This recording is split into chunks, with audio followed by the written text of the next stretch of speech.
This damn fan base! I'm tired of it all! Nobody has any respect for each other. Even my own fans are mean to me.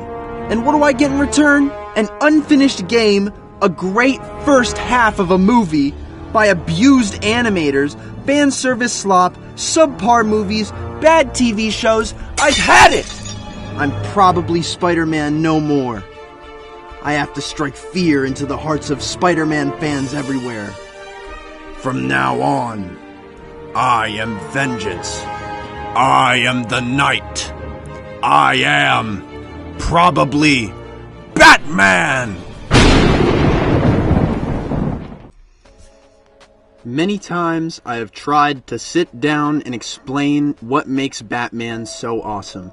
I fear that I may retread certain points that others have said, like his infamous no-killing rule or his abundantly large brain, but I finally understand what makes Batman so unique. And it's that Batman's world revolves around himself. Young Bruce Wayne was the son of Thomas and Martha Wayne, some of the wealthiest people in Gotham City. Of course, because Gotham City is one of the most dangerous places on the planet, the equivalent to your average city in Florida, his parents were murdered right in front of him. Now, I know that you know that, but I swear mentioning the death of Bruce's parents is important because it ties into a point that I'm making. This leaves Bruce with a large amount of money, and I mean so large that he could actually decide on his own to become a bat-themed superhero. And I think that's the part that draws me into the character.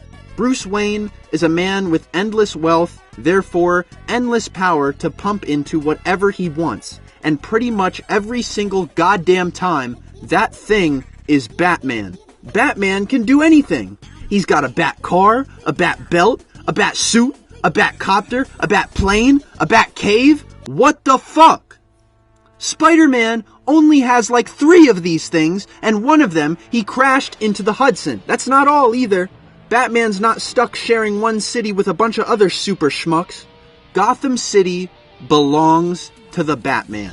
To be fair, other DC heroes also have their own territories, but Gotham isn't your average everyday city. Gotham tends to have a darker aesthetic, and when done to perfection, never looks like your average superhero playground. And most of the time, you can tell it's fucking Gotham because Wayne Tower is literally sitting in the background. Like, you see what I mean? It's right there! This place is a breeding ground for crime, and it's a messed up world on the streets of Gotham. And you know who looks like he fits right in?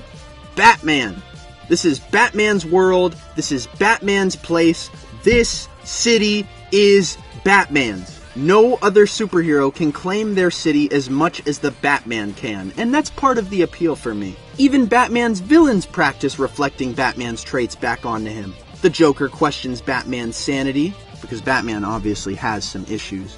Do you think if I told Harley Quinn Do you think if I told Harley Quinn that I have that Joker sauce in me, that maybe she'd... Okay, anyway. Shut up, Robin.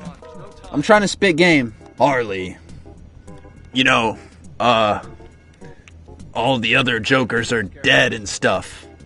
But you know, I don't know if you know this, but I've got that Joker sauce running through my veins.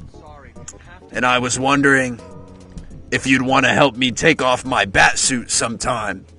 You know what I'm saying, girl?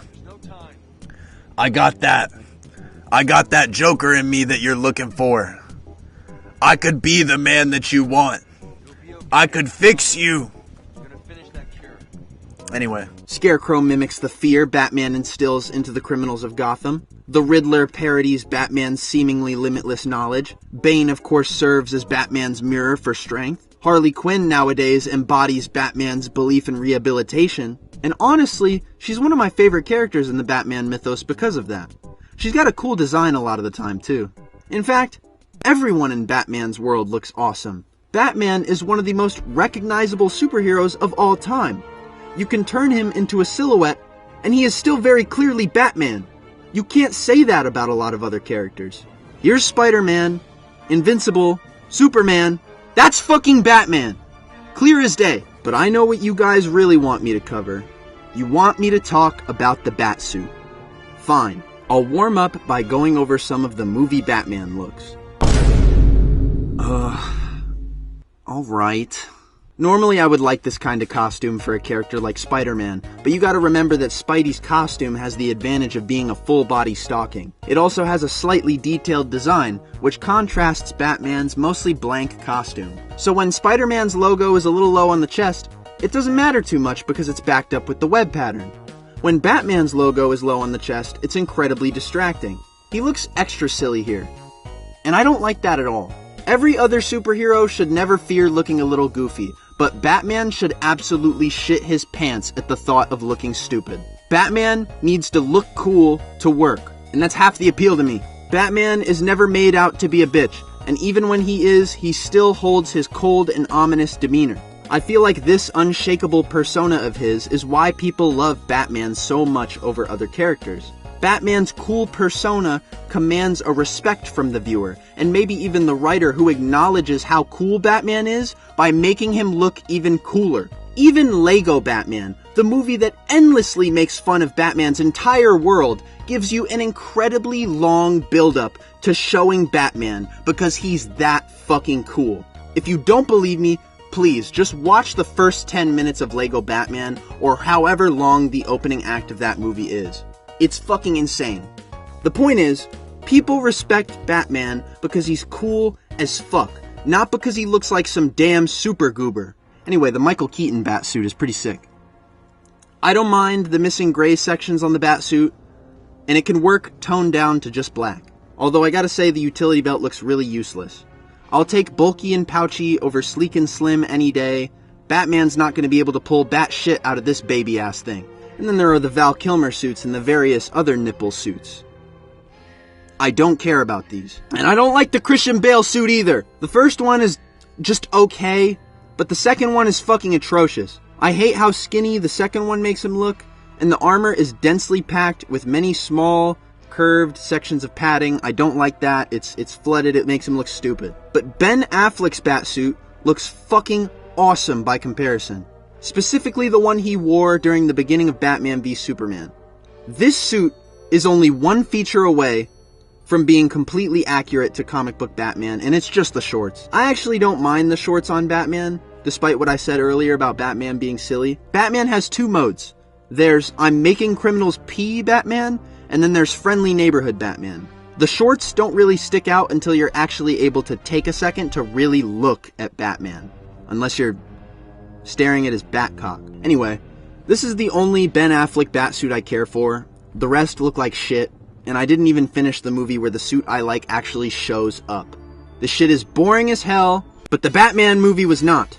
Now, I know a lot of people shit on this movie for the long runtime, but honestly, who says movies have to be just an hour and 30 minutes? The movie is long because the plot demands it. And anybody who thinks it's boring is skipping over how visually engaging this movie is. The Batsuit in this movie is phenomenal. I love the simple changes it makes, like giving Batman a bit of a collar, or changing the Bat logo into a pocket knife. I know some people can't get behind armor plating, but this is Batman we're talking about. He has no powers, he's gonna have to wear armor, or else half of Twitter will complain about how unrealistic this movie is. Plus it looks fine, so I'm satisfied. So in my opinion, these two are the best movie Batman looks. The Batfleck suit is a wonderful adaptation of classic Batman, and pretty much just looks like Batman hopped right off the page without his underwear on. The Battinson suit is an incredibly realistic adaptation of Batman's classic look. Armor padding, utility, all the pluses that make this suit believable. All the other movie Batsuits are pretty meaningless to me. I don't care about the rest of them. These two are the best to me. It's not just the suit that brings me in, though. There's something really interesting about Batman as a character. I know everybody has their favorite heroes for some reason or another, but Batman is different. Batman isn't relatable like Spider-Man is. Batman's not as heartwarming as Superman. Batman is just a man who got hurt a long time ago. Like all of us, there's something that haunts Batman. A memory he can think back to that fills him with negative emotions like guilt, fear, and anger. Batman's whole purpose is to mold and shape those feelings into a version of himself that makes him feel whole. Batman is a character that's meant to show the value of transforming your negative emotions into something greater. Batman is just a hurt man who is at his best when he's using that hurt for the good of people in Gotham City. And that is why Batman is cooler than Spider-Man.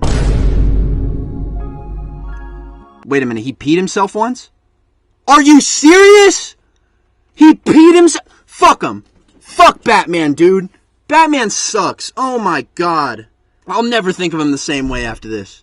I can't believe this. Hold on, I'm getting a call. Hey Kai, it's me, Bat Spectre, the Batman guy on YouTube. Yeah, so I just got off the phone with my agent, and he says that I'm liable to sue you for defamation if you continue with this whole probably Batman thing. Because, see, we got a whole rhythm here, you know? I'm the Batman guy, you're the Spider-Man guy. It's a whole thing, you know? But now, since you're doing this whole probably Batman thing, it just screws the whole thing up. What do you think I am? You think I'm Spider Spectre or something? Is that what I gotta do now? It just doesn't work. But, I'm willing to forget about this whole thing. I'm willing to forget about all of it. Just go back to probably Spider-Man. It's not that hard. You could deal with more Spider-Man skins made by designers no one cares about. You could deal with Paul. Come on. I had to deal with the Batman who laughed. You can deal with Paul. Come on, it can't be that hard. Alright, well, I gotta continue making my next video, so, please don't make me call about this again. Alright, later.